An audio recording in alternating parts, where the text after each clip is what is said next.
Haley sighed silently at herself as she checked her watch, which had been meticulously synchronized with the digital clocks mounted at the front of every classroom. 10 more minutes until her class was over. The course was an honors-level algebra class, a subject which normally held her interest reasonably well.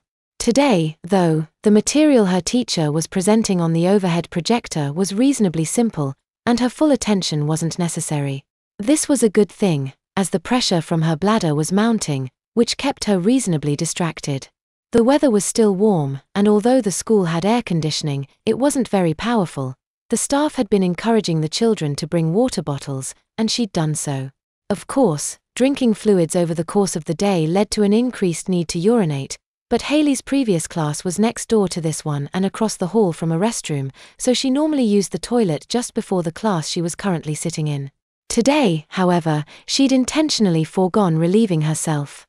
Somehow, the diapers waiting in her bedroom had crept into her mind when she'd first felt the urge to pee, and she'd decided she wanted to wait until she got home.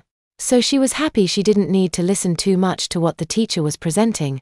Her need to pee was worse than she'd anticipated, and kept demanding her attention. She wasn't worried. Although she was uncomfortable, she was in no danger of wetting herself before she'd be able to get to a toilet after class. Getting home might be a little more risky, but it wasn't a very long walk. She'd probably be okay, but to be safe, she'd wait to see how urgent her need was before deciding whether to walk home without visiting the toilet first. Trying to push her own bladder out of her mind, she allowed her mind to wander to Erin, who would be in gym right now. The administration had placed the two of them in many of the same classes, but for some reason, even though they both had the same level of gym and the same level of algebra, they'd been placed in opposite sections. Each girl had algebra when the other had gym. It didn't really matter as much in algebra. Although simply being in Erin's presence made her happier, there was little room for interaction in a typical class, especially when both of them were more concerned with their academic performance than most of their peers. With Erin's aversion to bothering people, whispering or passing notes in class was simply unacceptable, and Haley herself didn't particularly like the thought of being called out by her teacher for engaging in those activities. Gym class, however, was another story. There was little restriction on classmates talking with each other as they did their activities. Mrs. Smittus was strict about students chatting while she was giving out instructions, but she allowed them to converse as they desired at any other time. Gym was one of the few classes Haley would have really liked to have someone good to talk to. She didn't mind the exercise, but she would much rather do it on her own terms than in structured activities. She would have preferred to go on a nice long bike ride to nowhere in particular than to participate in whatever exercises the state had decided someone her age should be able to perform. The age thing was a bit silly, anyway. People had differing abilities at the same age, and besides, not all the students in the same year were the same age anyway. Haley was 12, and because of her July birthday, she was one of the youngest students in 7th grade.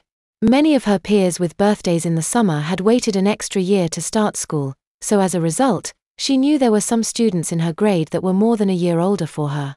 She was glad her parents decided to start her at school when they did, rather than waiting. On the other hand, there were people like her cousin. Erin's birthday wasn't until October, so she was still 11 at the beginning of her 7th grade year. Having a student this young wasn't unheard of, but it was certainly rare. Had Erin skipped a grade? Or had she simply started kindergarten slightly before her 5th birthday? Erin was a smart girl, so either choice was a possibility, but she was fairly certain that Erin would have mentioned skipping a grade by now if she'd done so. Still, her curiosity was piqued. She'd have to ask at some point. She heard shuffling noises and glanced around the room to see a few of her peers beginning to close their books and binders. A glance at her watch confirmed her suspicion that less than a minute remained before the final bell of the day. As the bell rang, she stood up, and felt her need to urinate lessen slightly. Apparently sitting down made her feel like she had to go more, which made sense to her. When she was sitting, she was already in the position she'd normally be peeing in, and besides, the position of her legs probably put a little pressure on her bladder anyway. It still wouldn't be comfortable to walk home without visiting the toilet first, but she'd be able to make it. The eventual reward of being able to put on and use one of her diapers was well worth some discomfort. She stopped by her locker to pick up her backpack and fill it with the books she needed to bring home with her, and walked downstairs. Most of the students were heading to the southeastern doors of the building towards the bus loop. She felt like she was swimming upstream as she headed towards the north doors to meet Erin. She arrived to find Erin already waiting for her, as the locker rooms Erin was coming from were much closer to their meeting point than Hayley's second-floor algebra classroom. Erin had effectively forgiven her for her transgressions of 2 weeks prior. Hayley couldn't pinpoint an exact time when her cousin had decided she wasn't angry anymore, but the girl's attitude towards her had gradually progressed from cold to friendly over the course of a few days. Hayley had still performed her morning ritual of wetting the diaper she woke up in before taking her shower, but she'd been reluctant to ask Erin for permission to have any other kind of accident, even though she'd very much wanted to at a few times. Erin had finally given a brief apology for how she'd acted just a few days prior, and Hayley asked for forgiveness as well. Their official reconciliation complete, they both agreed that it was probably better for both of them if they didn't speak of that incident again. That had been on Friday, and it was now Tuesday, so Hayley was finally comfortable enough with what Erin thought of her to once again indulge herself with an accident. She'd schemed it all out as she'd been sitting in class with a full bladder. When she got home, she'd go to her bedroom with Erin, as usual. She'd tell Erin then what she wanted to do, and if she got Erin's permission as expected, she'd change herself into a diaper and use it right then. Excitement welled up inside of her as her mind ran over her plan. "Hey," said Erin, her face lighting up as her cousin met her. "Are you ready to go?" In more ways than one, thought Hayley. "Yeah, I'm ready. Let's head home." They left the school property and began the walk that would take them home.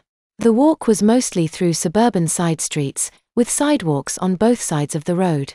Very little traffic passed through these streets, so it was a quiet journey for the most part, allowing them to talk easily if they so chose, although today they both seemed content to walk in silence.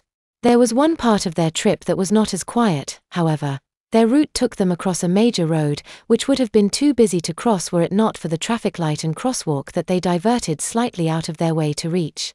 It was at this part of the trip that Hayley was re-evaluating her decision not to go to the bathroom earlier. The slight lessening of pressure that had occurred when she stood from her classroom seat had now vanished. In fact, her need to go felt even stronger than before. This traffic light was just before the halfway point of their trip. From the other side of the crossing, it would take 12 minutes to walk home, and the light certainly seemed to be taking its time to change in their favor today. For the first time, Hayley was beginning to have doubts that she'd be able to hold on long enough. She was filled with mixed emotions. She certainly didn't mind wetting herself. After all, her plan to do so was the reason she had to pee so badly right now, but she wanted it to be under her control. Now was not a good time to have an accident. She didn't want to walk home with a large wet spot on her pants, where anybody who walked by could see. She absolutely did not want her mother to see her in wet pants. She was too old to wet herself, and her mother might think that she wasn't quite ready to be an adult yet. After all the progress she'd made in getting her parents to give her more responsibility, an accident would certainly lead to a setback she didn't want to incur. She had to make it home. Her bladder was telling her otherwise, though, and she struggled to keep the urine back as she walked across the intersection with her cousin.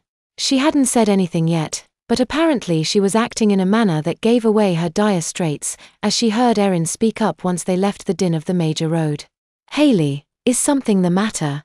There was no reason to lie to Erin. "I have to pee really badly," she admitted. "Are you going to make it home?" That I'm not sure about." She frowned as she saw Erin looking around. Her cousin was apparently doing the same thing she'd done moments before. "I don't think we're going to find a private place for me to go," said Hayley. "I already looked, but this whole neighborhood is wide open. I'm not going to have any privacy anywhere between now and home." Erin nodded in agreement. "I guess we'll try to make it home, then." Hayley was sort of glad that Erin hadn't asked the obvious question of why she hadn't gone at school. Erin certainly wouldn't mind her reason, but it was rather embarrassing that the situation she was in now was entirely her own fault. She'd wanted to use a diaper when she got home so badly that she'd taken a risk she shouldn't have, and now it looked like her gamble would end poorly for her. The pressure was immense. It was all she could do to hold it in and walk at the same time. It may have been easier to hold if she could stand still, but then there'd be no chance of getting home on time, so she had to try to restrain herself while walking. She instinctively wanted to move her hand down to her groin in a desperate attempt to keep herself from wetting, but it would be very inappropriate to walk around with her hand down there at her age, she decided. Little kids could hold down there because they didn't know better, but it wouldn't be very adult of her to do that. Not that I'm going to look very adult when I wet my pants, either, she mused. But she seriously doubted that holding onto her crotch would really help her avoid an accident any longer. She might as well try to hold onto her dignity as long as she could. Erin kept periodically stealing glances at her, but didn't say anything. Hayley decided Erin was trying to avoid breaking her concentration, which she was glad for. It was all she could do to walk and focus on staying dry. She didn't need to be distracted by conversation.